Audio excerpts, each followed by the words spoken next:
Buenas noches a todos. En la sesión de hoy vamos a tener una visión retrospectiva de conversión a hexadecimal y viceversa. En las sesiones anteriores habíamos demostrado a través de un programa codificado en C que utilizaba apuntadores, ¿verdad? Se dirigían a una dirección de memoria. Habíamos hecho una demostración en la que pudieron ver que las direcciones de memoria están en código hexadecimal, ¿verdad? Entonces sería esa una de las razones por las que de alguna manera tendríamos que familiarizarnos también, ¿verdad? Con la notación hexadecimal. Entonces voy a comenzar, ¿verdad? Primeramente, como les dije, viendo una rápida revisión, digamos, de cómo convertir de decimal a hexadecimal.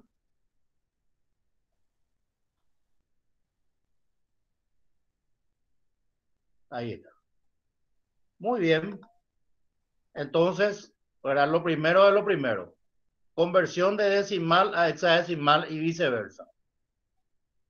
Primero que todo, debemos tener en claro cuánto sigue, ¿verdad? Todos sabemos que en el sistema decimal, primeramente vamos de 0 a 9 y luego continuamos, ¿verdad?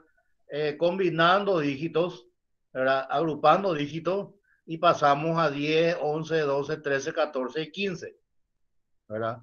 Eso significa que el sistema hexadecimal, ¿verdad? Tiene que tener numeración de 0 a 15, como el sistema decimal lo tiene de 0 a 9, pero con una salvedad. En el sistema hexadecimal, lo que sería 10, ¿verdad? Nuestra mente está programada, ¿verdad? Para pensar en decimal y queremos decir 10, pero en hexadecimal eso es A. Y lo que en decimal sería 11, en hexadecimal sería B. Y luego tendríamos C, D, E y F respectivamente, en donde F sería, ¿verdad?, el último dígito en hexadecimal. Bueno, eso es por un lado. ¿Y cómo se hace la conversión? ¿Verdad? Por analogía, porque ya vimos de decimal a binario, de decimal a octal, ¿verdad? ¿Cómo se hacía de decimal a binario? Divisiones sucesivas por 2. ¿Cómo se hacía de decimal a octal? Divisiones sucesivas por 8. ¿Verdad? ¿Y cómo se haría? Obviamente de decimal a hexadecimal, divisiones sucesivas por 16, obviamente.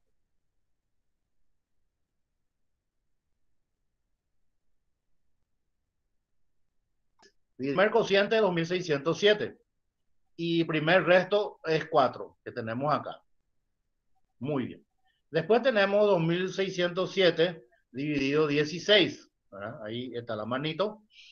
Y cociente 162, resto 15. Entonces, ¿verdad? Para evitar confusiones, directamente ya ponemos acá el equivalente de 15 en hexadecimal, que sería F. Luego, este cociente 162 dividimos con 16 y eso da cociente 10, resto 2. Como 10 ya no podemos dividir directamente por 16, entonces este sería nuestro último cociente. Y el 10, como todos sabemos, es A, ¿verdad? Y bueno, es el mismo procedimiento, ¿verdad? Para formar el dígito. Debemos tomar el último cociente, que es A, ¿verdad? Es el último resto, ¿verdad? Que es 2, el siguiente resto, que es F, y el primer resto, que es 4. Entonces, 41.716 en base 10 o decimal equivale a A2F4 en hexadecimal. Ahora nos faltaría, ¿verdad?, lo inverso, ¿verdad? Pasar de hexadecimal a sistema decimal. Entonces, ¿verdad?, tenemos E, que en la práctica es 14, ¿verdad? En este caso lo ideal luego sería poner 14, no poner E para evitar confusiones, por 16 a la 0. Luego tendríamos 7 por 16 a la 1. Luego tendríamos 3 por 16 al cuadrado. Y luego tendríamos A, que es 10 por 16 al cubo. todo número elevado a la 0 es 1. Por ese motivo es que, ¿verdad? Lo que hacemos acá en la práctica es 14 por 1, lo cual da 14.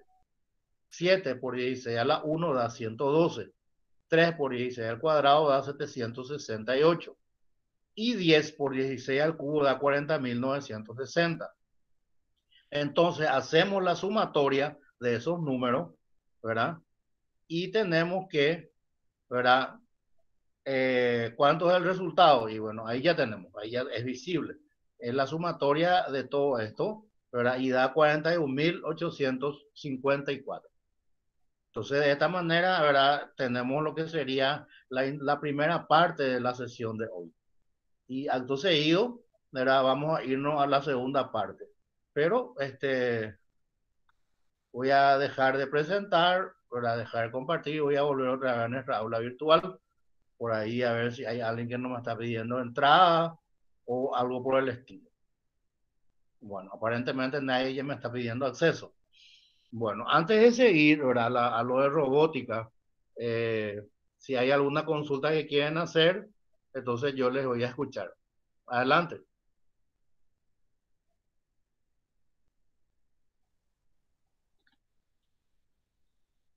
¿Puedo seguir, chicos? Sí, profe. ¿Perdón? Sí, profe.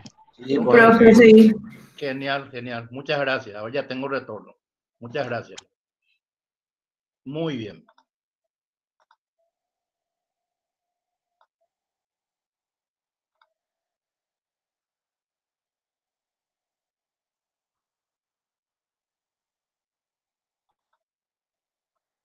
Bueno, entonces tenemos acá, ¿verdad?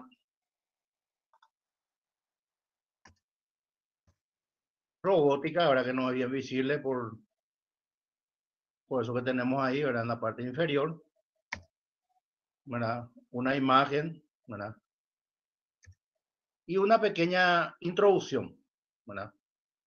Y dice, ¿verdad? Que en menos de 30 años la robótica pasó de ser un mito, ¿verdad? Propio de la imaginación de escritores de ciencia ficción a una realidad imprescindible en el mercado actual.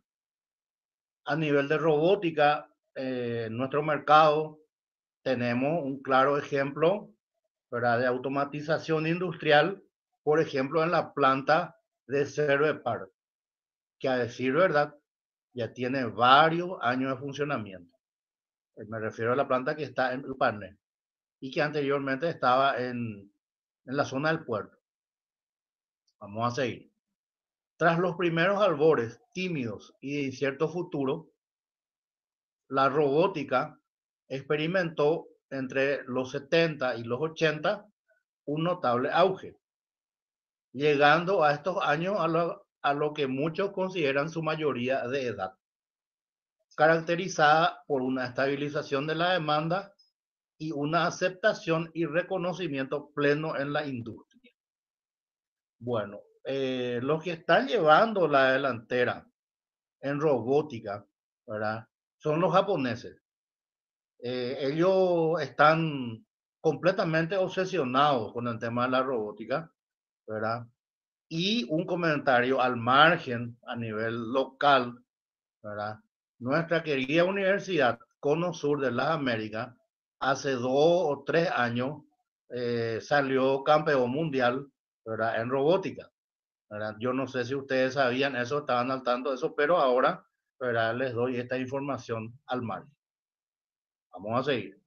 La robótica posee un reconocido carácter interdisciplinario, participando en ella diferentes disciplinas básicas y tecnologías tales como teoría de control, mecánica, electrónica, álgebra matricial e informática. Bueno, y la informática, ¿qué es lo que le aporta a la robótica? Y son los programas que se almacenan en los robots, ¿verdad? Existe un circuito, ¿verdad? Que se llama Arduino, que se utiliza, ¿verdad? Para programar los robots. Muy bien, vamos a seguir. Por siglos, el ser humano ha construido máquinas que imitan las partes del cuerpo humano. Por ejemplo, los antiguos egipcios unieron brazos mecánicos a las estatuas de los dioses. Estos brazos fueron operados por sacerdotes, quienes decían que el movimiento de estos era inspiración de sus dioses. Los griegos construyeron estatuas que operaban con sistemas hidráulicos, los cuales se utilizaban para fascinar a los adoradores de los templos. O sea que en esa época esto tenía una connotación religiosa, ¿verdad? Crear este tipo de máquinas, ¿verdad? Y bueno, los chinos inventaron la pólvora, todos sabemos eso, pero ellos utilizaban eso como un juego de artificio, hasta que después apareció alguien que se dio cuenta, ¿verdad?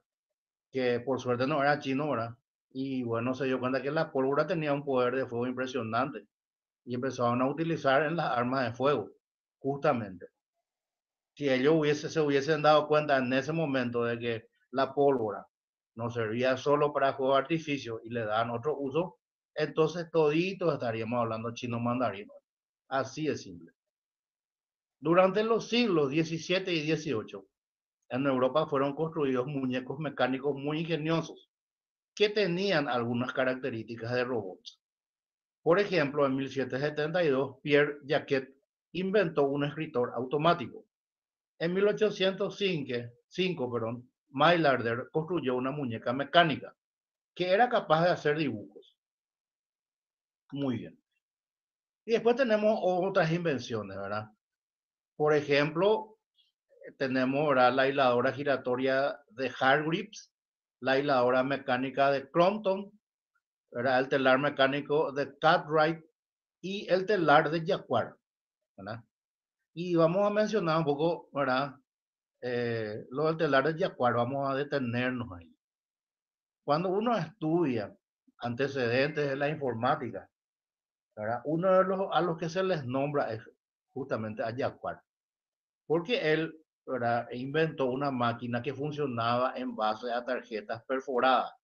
¿Para qué? Para hacer dibujos en los tejidos, en las telas, ¿verdad? ¿Y qué tiene que ver eso con la informática? Bueno, vamos a seguir avanzando, ¿verdad? En 1890 aproximadamente, me puedo equivocar, ¿verdad?, en el año, pero estoy cerca, hubo un censo en los Estados Unidos, ¿verdad? En ese entonces se da una situación paradójica de que cada 10 años se hacía el censo, ya se estaba por llegar al siguiente censo y todavía no tenían tabulados los datos del censo anterior. Sin embargo, Hollerith creó un código basado en los principios de Jacquard que también usaba tarjetas perforadas y leía la información que estaban almacenadas en estas tarjetas. Bueno, la capacidad de almacenamiento de estas tarjetas era muy limitada. Entonces, él se valió de un sistema de codificación, ¿verdad? ¿Qué significa eso? Significa, por ejemplo, que, ¿verdad?, si iba a almacenar información del estado civil de la persona censada, él no escribía casado, soltero, etcétera. No, él le dio un código, ¿verdad? 0, casado, 1, soltero y así sucesivamente. Si iba a escribir la ciudad o el estado en donde vivía el censado, exactamente utilizaba el mismo procedimiento, ¿verdad? Si el estado era uno, digamos que era, ¿verdad?, el estado de Washington, ¿verdad? Y digamos que si la ciudad era uno, bueno, se refería a la misma ciudad. Y digamos que dos era Nueva York y así sucesivamente. Entonces, de esa manera, ¿verdad?, él pudo, digamos, aprovechar, ¿verdad?, la escasa capacidad de almacenamiento de su tarjeta, pero ¿cuál fue el resultado? Y en unos pocos meses, en unas pocas semanas, él tabuló, ¿verdad?, el resultado de su censo y en ese entonces ya Estados Unidos tenía como 62 millones de habitantes, en 1890. Eso fue, ¿verdad?, la aplicación que le dio Hollerith a lo que anteriormente había creado Jacquard. Y ya más adelante, en la década del 50, cuando las computadoras empezaron a fabricarse en serie y a venderse en serie, las tarjetas perforadas se utilizaron también, ¿verdad?, en ese tipo de computadora. La primera computadora que vino al Paraguay en el 70, ¿verdad?, hace poco se cumplió 50 años, ¿verdad?, que yo con la que pude trabajar en su momento, era una computadora que utilizaba tarjetas perforadas. Después, obviamente, eso se dejó de lado y se utilizó, ¿verdad?, otro tipo de tecnología para ingresar los datos o para codificar los programas, ¿verdad?, en diferentes lenguajes de programación. Bueno, vamos a seguir.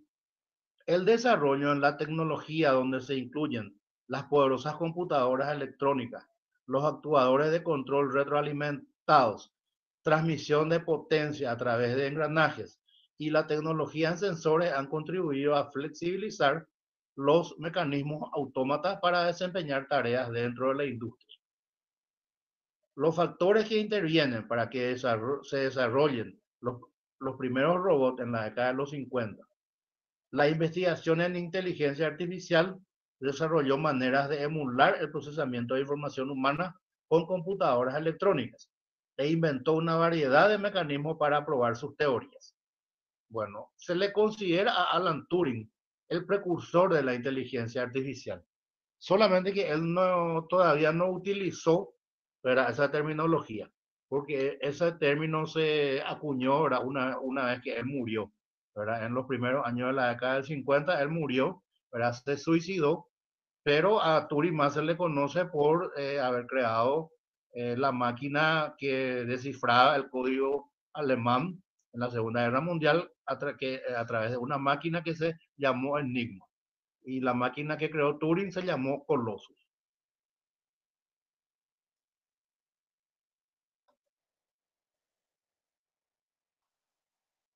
Y ahora vamos a ver vos la palabra robot, ¿verdad?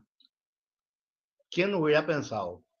Fue usada por primera vez en el año 1921, cuando el escritor checo Karel Čapek estrena en el Teatro Nacional de Praga una obra, ¿verdad?, Rossum's Universal Robot. Su origen es la palabra eslava robota, que se refiere al trabajo realizado de manera forzada. Pero sin duda alguna fue el escritor americano de origen ruso, Isaac Asimov, ¿verdad?, el máximo impulsor de la palabra robot. En octubre de 1945 publicó en la revista Galaxy Science Fiction una historia en la que por primera vez enunció sus 3 leyes de la robótica. Esas leyes se mantienen vigentes de manera inmutable hasta nuestros días. Primero, un robot no puede perjudicar a un ser humano. Segundo, un robot ha de obedecer las órdenes recibidas de un ser humano, excepto si tales órdenes entran en conflicto con la primera ley. Tercero, un robot debe proteger su propia existencia, mientras tal protección no entre en conflicto con la primera y segunda ley. Devol, pionero de la robótica industrial, patentó en 1948 un manipulador programable. En 1948, Goers desarrolló el primer telemanipulador formado por un dispositivo mecánico maestro-esclavo. Años más tarde, hizo uso de la tecnología electrónica y del servocontrol, sustituyendo la transmisión mecánica por eléctrica y desarrollando así el primer telemanipulador con servocontrol bilateral. Otro pionero fue Mosher, ingeniero de la General Electric, que en 1958 desarrolló un dispositivo denominado Handyman, consistente en 2 brazos mecánicos teleoperados mediante un maestro del tipo denominado exoesqueleto, ¿verdad? Y justamente eso es lo que los japoneses más buscan, ¿verdad? Crear exoesqueletos que le ayuden, ¿verdad?, a la población adulta que ellos tienen. Porque Japón es el país que tiene en forma porcentual la mayor cantidad de población mayor a los 100 años. No hablo de cantidad, hablo de porcentaje, que es otro tipo de cosa. Y un comentario al margen, ¿verdad? Creo que ha de haber acá gente de la carrera de electricidad, ¿verdad?, lo que hace referencia a General Electric. Bueno, todos los que están en el área eléctrica saben que hay 2 tipos de corriente, ¿verdad? La corriente alterna y la corriente continua. La corriente continua creó Edison y la corriente alterna creó Tesla, y que es la que estamos usando ahora en nuestras casas. Y Tesla tenía acciones en General Electric, y cuando la empresa se iba a ir a la quiebra, Tesla renunció a sus acciones y General Electric le cedió sus derechos de patente, ¿verdad?, a Edison. Pero la realidad es que todos sabemos quién es el padre de la electricidad, así como lo utilizamos, y es Tesla, ¿verdad? Edison, por su parte, en primera instancia, para desacreditar la Tesla, usó la corriente de Tesla para crear la primera silla eléctrica, para electrificarla, un elefante y ese tipo de cositas más. Un comentario al margen. Sí. La primera patente de un dispositivo robótico se solicitó en marzo del 54 por el británico Kenworth. Dicha patente fue emitida en el Reino Unido en 1957. Sin embargo, fue Devol, norteamericano, inventor y autor de varias patentes, quien estableció las bases del robot industrial moderno en 1954 y de un dispositivo de transferencia programada de artículos que se patentó en Estados Unidos en 1961. En el 56, Engelberger, ¿verdad?, junto con Devol, comenzaron a trabajar en la utilización industrial de sus máquinas. Y más tarde, ¿verdad?, esa empresa que crearon originalmente se convirtió en Unimation, ¿verdad?, instalando una máquina llamada Unimate en 1960 en la fábrica de General Motors de Trenton, Nueva Jersey, en una aplicación de fundición por inyección. Bueno, General Motors en el área de automóviles es el líder mundial en ventas con Toyota. Hay veces que Toyota le gana en venta, en ocasiones le gana General Motors, ¿verdad? Y uno de los productos que nosotros tenemos acá, General Motors, es Chevrolet. La marca Chevrolet es, ¿verdad?, digamos, creada por General Motors. Luego tenemos, ¿verdad?, otras grandes empresas como AMF emprendieron la construcción de máquinas similares. En 1968, Engelberger visitó Japón y firmaron acuerdos con Kawasaki para construir robots de tipo Unimate. Bueno, de Kawasaki, ¿verdad?, la referencia que yo tengo son motocicletas, pero seguramente que han de tener, ¿verdad?, un abanico de productos que fabrican también, aparte de las motocicletas. Correcto, vamos a seguir. En medicina, ¿verdad? ¿Qué se hace en medicina? Bueno, los robots poseen importantes aplicaciones en cirugía, ya que compensan deficiencias y limitaciones de exactitud del ser humano, por lo que mejoran los procedimientos quirúrgicos.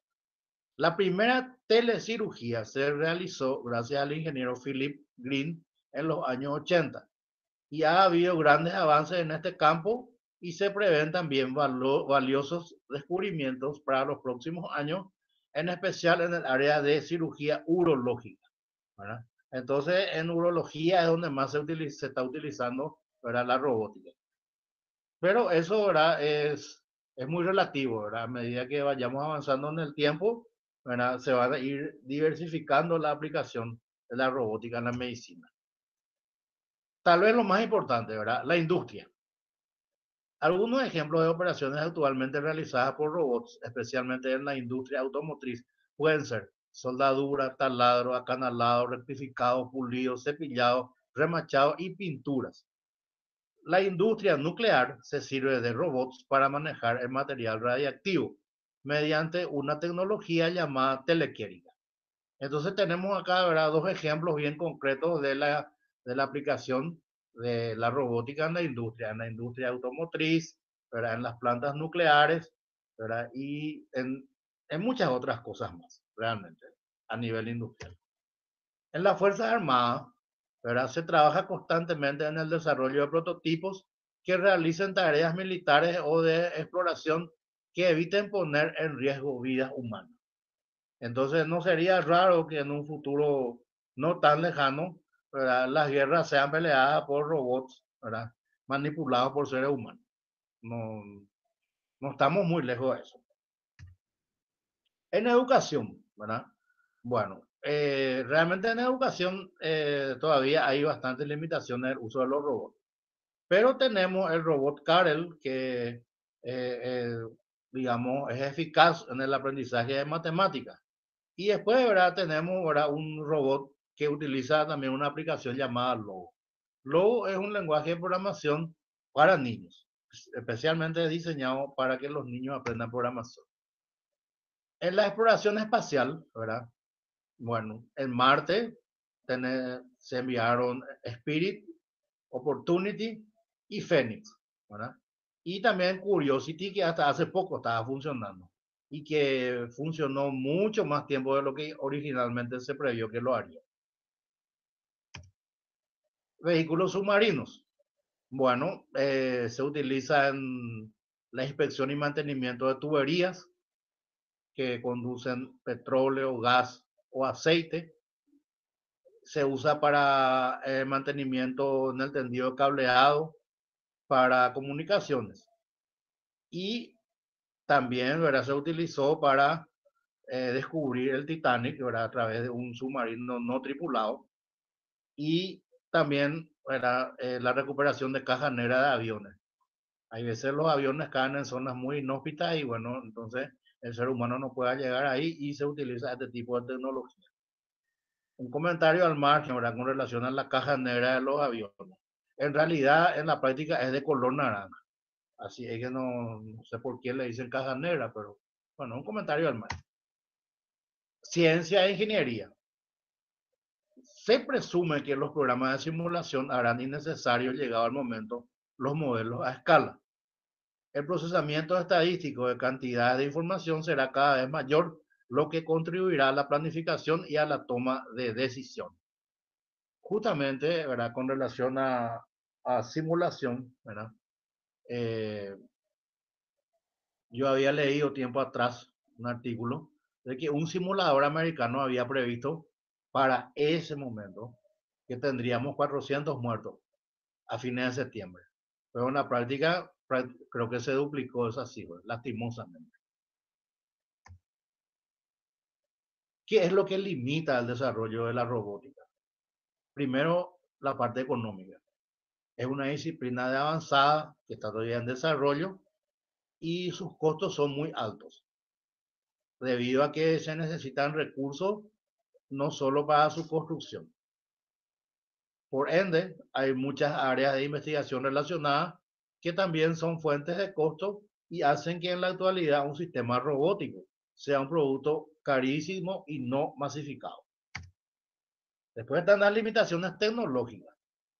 Un campo de investigación como la robótica está orientado a tratar de llevar a la práctica ideas que pueden haber sido concebidas hace ya mucho tiempo.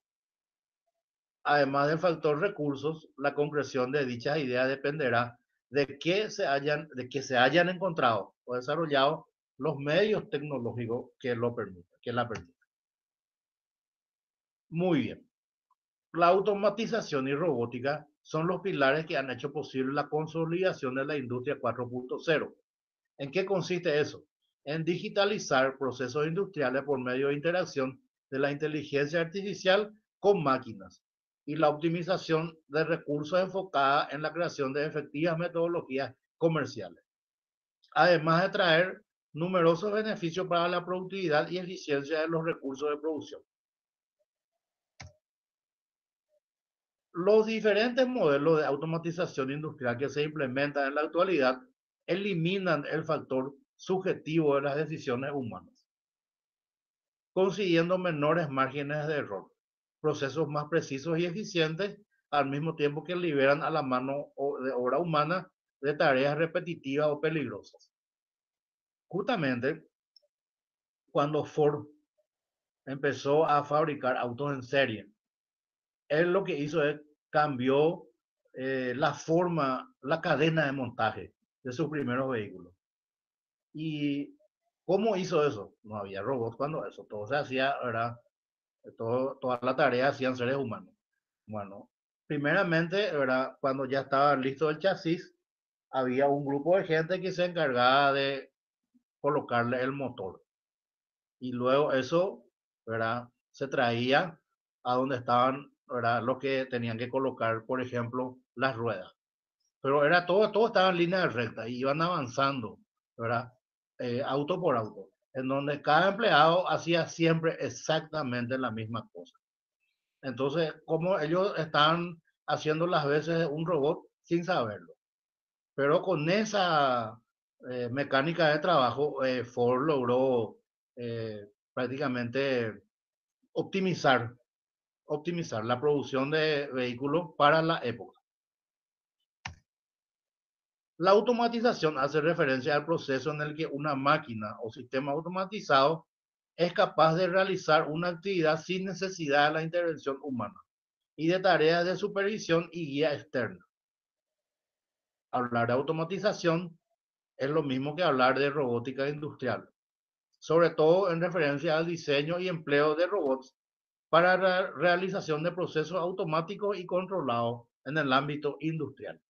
¿Verdad? Estamos girando mucho sobre un mismo eje, ¿verdad? Y estamos enfatizando que sobre todo en las industrias es donde los robots están teniendo una mejor performance.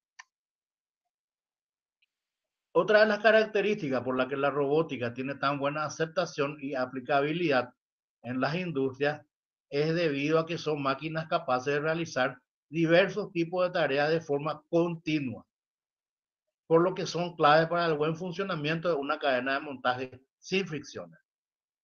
El automatismo industrial ha mejorado la seguridad de las producciones, ya que los operarios no deben de realizar tareas peligrosas o muy delicadas y cuentan con robots automatizados inteligentes capaces de reaccionar ante la presencia humana.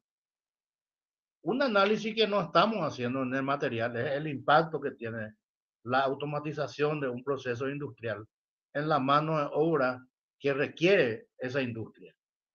Yo había mencionado el caso de Cervepar. Bueno, Cervepar estuvo muchísimos años cerca del puerto y tenía muchos obreros. Cuando se vendió Cervepar, que era capital paraguayo, empresa paraguaya, ¿verdad? Creo que compraron inversionistas argentinos. Después de todo nos interesa, ¿verdad? De qué nacionalidad era. Lo primero que ellos decidieron es automatizar la producción y llevaron su planta de panel. Bueno, pero ¿cuál fue la consecuencia de eso? Muchísimos puestos de trabajo se perdieron, ¿verdad? En esa industria. Al punto tal, ¿verdad? Que una vez en forma totalmente involuntaria, pasaba por la zona, ¿verdad? Y había gente manifestándose sobre el Colón, cerrando la calle y ese tipo de cosas. Y era a consecuencia de que habían perdido su fuente de trabajo. Así es simple nomás.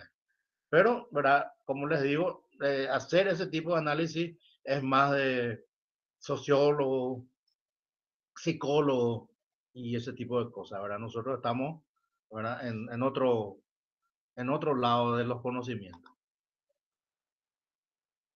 En la química, la manipulación de compuestos nocivos o en situaciones de temperaturas extremas es llevado a cabo por robots preparados para esta tarea, haciendo su trabajo con precisión, delicadeza y exhaustividad, ¿verdad? Lo cual es necesario para que el proceso sea exitoso.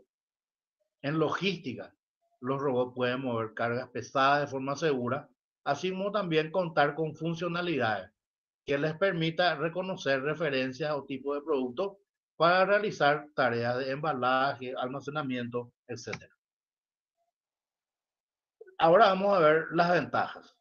Aumento de la eficiencia de los procesos productivos, mejora del funcionamiento de las cadenas de montaje, reducción de los tiempos de producción, condiciones de trabajo más seguras y menos exposiciones a trabajos peligrosos o nocivos para el ser humano, obviamente, aumento de la productividad y con ello una reducción directa de los costos.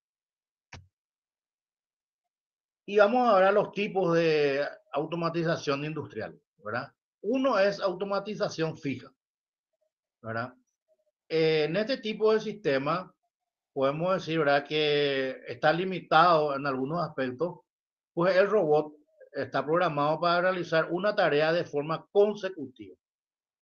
Sin embargo, para producciones en masa y a gran escala, es el tipo de automatización industrial que más beneficiosa resulta, pues consigue mejoras de eficiencia considerables gracias a que un robot puede realizar tareas repetitivas sin perder precisión. Programable, automatización programable. es un tipo de automatización intermedia, porque se trata de un sistema programable, es decir, es el tipo de automatización en robótica industrial en la que es posible reprogramar el software que alberga un robot. Esta reprogramación hace posible que un robot pueda reconfigurarse y realizar diversas tareas. Automatización flexible. Es el tipo de robótica industrial articulada en una serie de estaciones conectadas entre sí, pero que funcionan de forma independiente. De esta manera, un ordenador central tiene controlado todos los sistemas automatizados para que estos realicen las tareas de forma conjunta y ordenada. Y ahora estamos hablando ahora del último punto, layout de máquinas. Cuando hablamos en esos términos nos referimos a la disposición de los elementos en una planta industrial. Es decir, dónde van a estar las máquinas, dónde van a estar las estaciones de trabajo, las áreas de almacenamiento, los pasillos, los espacios comunes, ¿verdad? Que es lo que normalmente tiene, ¿verdad? Una unidad productiva. Y esto se considera algo estratégico para cualquier tipo de empresa, sea de manufactura o de servicios, ¿verdad? Eso significa que cuando se va, por ejemplo, en el área de electricidad, montar una nueva estación, lo primero que se debe tener en cuenta son las obras civiles, ¿verdad? Cómo va a estar construido eso. Y luego, ¿verdad? Se debe definir dónde van a estar los transformadores, cómo va a llegarle la alimentación. Si se trata de una estación, se lo alimenta con 220 kV o 500 kV. Y eso después, ¿verdad? La estación procesa, o sea, hace una transformación de esa energía y la salida de una estación normalmente es a 66 kV, que luego es lo que llega, ¿verdad? A las subestaciones, que después se distribuyen en 23 kV y 220, 380 voltios, ¿verdad? Para las casas. Muy bien. La maquinaria. Es importante determinar el tipo de proceso productivo que lleva. Los materiales. Se tendrá que disponer de información del tamaño, volumen, peso y forma. La mano de obra, los servicios de seguridad y el movimiento. Tenemos en primer lugar las áreas de influencia del layout de máquinas. La zona de carga y descarga, recepción, almacenamiento, preparación de pedido, expedición. Los objetivos: optimizar el flujo de la información, mejorar la utilización del espacio y conseguir flexibilidad para adaptarse a los cambios. Entonces, ¿verdad? Creo que de esta manera estamos terminando, ¿verdad? Lo inherente a robótica. Bueno, voy a dejar de compartir y voy a volver a nuestra aula virtual. Y ahora voy a dejar de grabar.